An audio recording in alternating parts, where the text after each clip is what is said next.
সৎ বন্ধুর সাহচর্য মানুষকে মর্যাদাবান করে এবং অসৎ বন্ধুর সংস্পর্শ ব্যক্তিত্বকে ধ্বংস করে। তাই বন্ধুত্ব গ্রহণের ব্যাপারে আল্লাহ বলেন, হে মুমিনগণ, আল্লাহকে ভয় করো এবং সত্যবাদীদের সঙ্গী হও। মহানবী সাল্লাল্লাহু আলাইহিস সালাম বলেন, অসৎ বন্ধুর চেয়ে একাকিত্ব ভালো এবং একাকিত্বের চেয়ে সৎ সঙ্গী ভালো। হযরত রাসূলুল্লাহ সাল্লাল্লাহু আলাইহিস সালাম বলেন, যে ব্যক্তি কাউকে ভালোবাসল তো আল্লাহর জন্যই ভালোবাসল, কাউকে ঘৃণা করল তো আল্লাহর জন্যই ঘৃণা করল, কাউকে কিছু দিল তো আল্লাহর জন্যই দিল এবং কাউকে দেয়া বন্ধ করল তো আল্লাহর জন্যই দেয়া বন্ধ করল, তবে সে তার ঈমানকে পূর্ণ করল। ইসলামের দৃষ্টিতে উপযুক্ত লোকদের সঙ্গেই বন্ধুত্ব করা উচিত এবং সারা জীবন ওই বন্ধুত্ব অটুট রাখার জন্য চেষ্টা করা উচিত।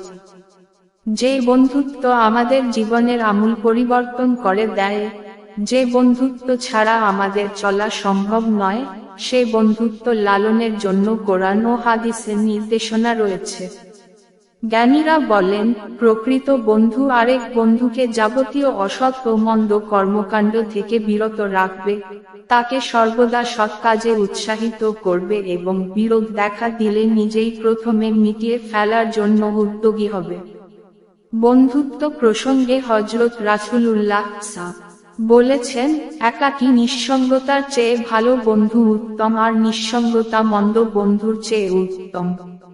তার মানে হলো, ভালো এবং যথার্থ বন্ধু যদি নাও থাকে তাহলেও তা একজন মন্দ ও অযোগ্য বন্ধু থাকার চেয়ে ভালো। নৈতিক উপযুক্ততা ভালো বন্ধুর আরেক বিশেষ গুণ।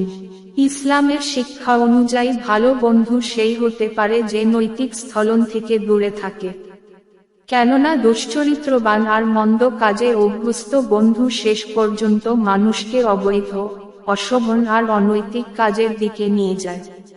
এমন ব্যক্তিকে বন্ধু হিসেবে গ্রহণ করতে হবে যারা ঈমানদার, ধর্মপ্রাণ, সত্যবাদী, সদাচারী, সৎকাজে অভ্যস্ত এবং নীতিবান। যে ব্যক্তি আল্লাহর জন্য কাউকে ভালোবাসল, আল্লাহর জন্য কাউকে ঘৃণা করল, আল্লাহর জন্য কাউকে দান করল এবং আল্লাহর জন্য কাউকে দান করা থেকে বিরত থাকল, সে ব্যক্তি নিজ ঈমানকে পূর্ণতা